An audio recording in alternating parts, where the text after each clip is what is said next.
Oi, pessoal. Boa tarde, boa noite, bom dia.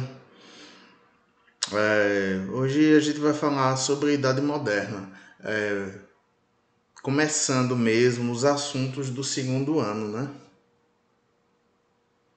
Então eu passei para vocês, não sei se vocês lembram, com certeza lembram, que eu passei uma das nossas atividades era a da divisão do tempo, né? Então o historiador ele faz periodização, que é dividir o tempo histórico.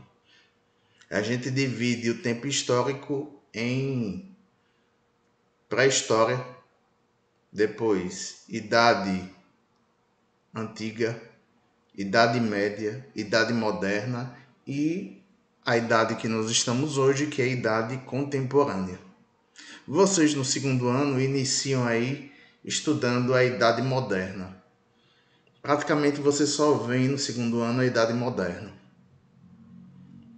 Então, a idade moderna ela se inicia, como a gente viu, né? Em 1453 e ela acaba em 1789.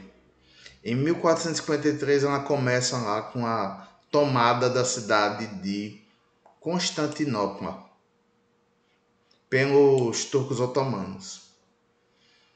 E ela acaba com a Revolução Francesa que se inicia em 1789.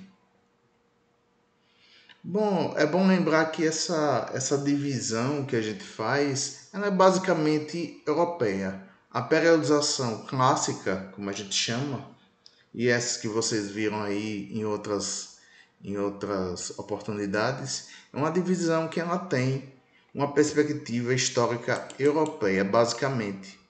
É a mais conhecida, é a que a gente usa, então geralmente é a que está no livro de história. Então a gente de certa forma a gente segue essa perspectiva aqui, queira ou não, né? Então os fatos importantes geralmente são os fatos europeus. Os marcos dos períodos são europeus, né? Constantinopla fica na Turquia, a Turquia é europeia, né? O outro marco aqui, Revolução Francesa, na França também, outro marco europeu. Então esse é um problema que existe nessa divisão, né? Ela é basicamente europeia. Em relação à Idade Moderna, é bom que a gente lembre que ela é uma ruptura em relação à Idade Média, uma ruptura, uma quebra de pensamento. Como assim? Quando se instala, quando começa a se pensar, esse período aqui é a Idade Moderna. Foi feita uma oposição, né, no pensamento em relação ao que era a Idade Média.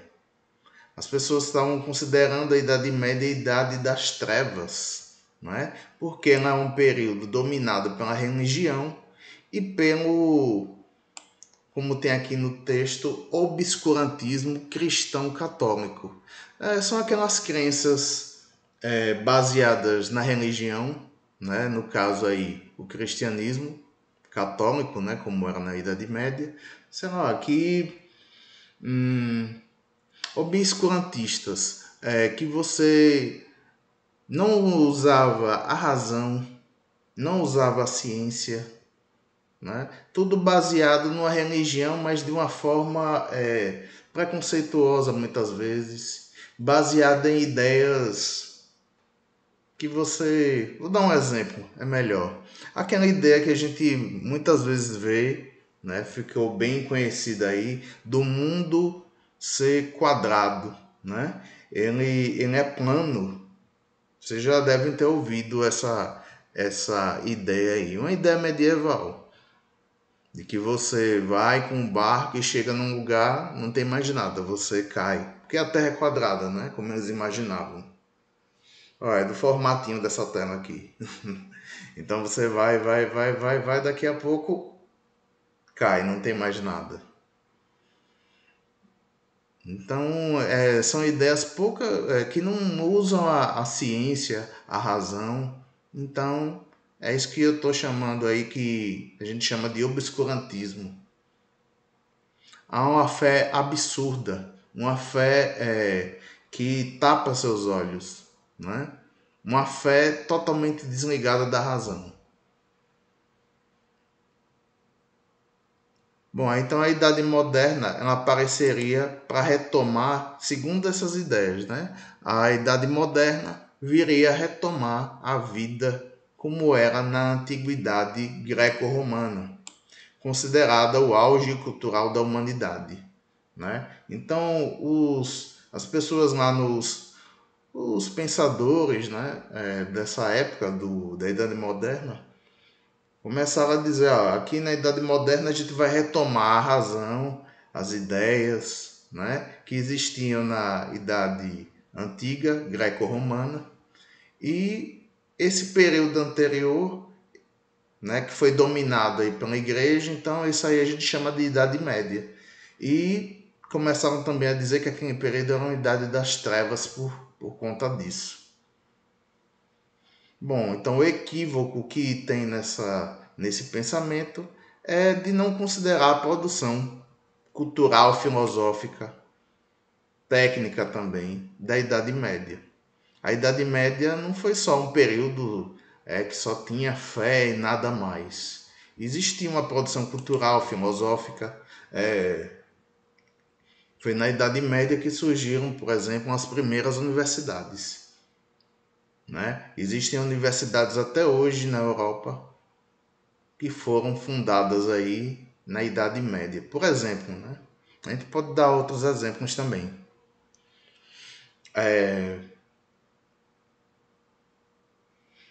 E assim, isso aqui é que eu estou colocando aqui é bem básico, né, por enquanto. Eu vou dar duas características fundamentais, bem marcantes da Idade Moderna, que é o desenvolvimento do comércio e o desenvolvimento das grandes navegações, a expansão marítima.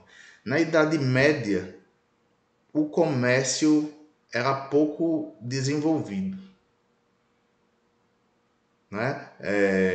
Vocês veem lá no primeiro ano e lá no sexto ano que o Império Romano acabou e não existia mais a proteção de exércitos, vamos dizer assim. Os povos bárbaros começaram a invadir e não tinha mais a figura do Estado, né, para proteger as pessoas, então fazer comércio ficava difícil porque não tinha segurança para isso. Então as pessoas começaram a ficar em feudos, né, e o comércio foi totalmente abolido ou quase abolido. Então isso só voltou aqui na Idade Moderna, o desenvolvimento do comércio. O comércio se desenvolveu tanto que os europeus começaram aí as grandes navegações. E até a Ásia, áreas bem distantes como a África e a América começaram a ser exploradas nesses anos de desenvolvimento do comércio, né, europeu. Bom, outra coisa boa para os europeus aí é porque eles conquistaram inúmeras riquezas, né, durante esse processo das grandes navegações. A gente pode lembrar até, vocês vão ver isso em outro momento, a viagem de Vasco da Gama, né? Que ela traz aí, eu acho que é 1000% de lucro, né? Vasco da Gama ele contorna, sai de Portugal, contorna a África, chega até as Índias e depois volta. E ele consegue muito aí nesse retorno, né? Então essas grandes navegações eram muito lucrativas para os europeus, né? Então vocês vão fazer esse exercício pequeno, fácil, como todos os exercícios de história, não é isso? Letra A, aponte o início da Idade Moderna, o fato e o ano. Letra B, o final da Idade Moderna, né? O fato e o ano que marca o fim. Por que a Idade Moderna é conhecida como Idade das Trevas? Qual o equívoco em reconhecer a Idade Média como Idade das Trevas?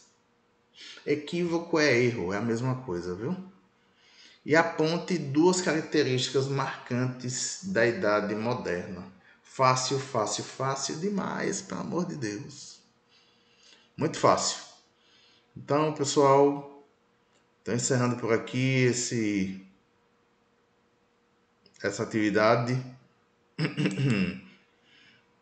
Façam exercício, não demorem aí e vamos lá. Estou esperando aí, viu? Até mais.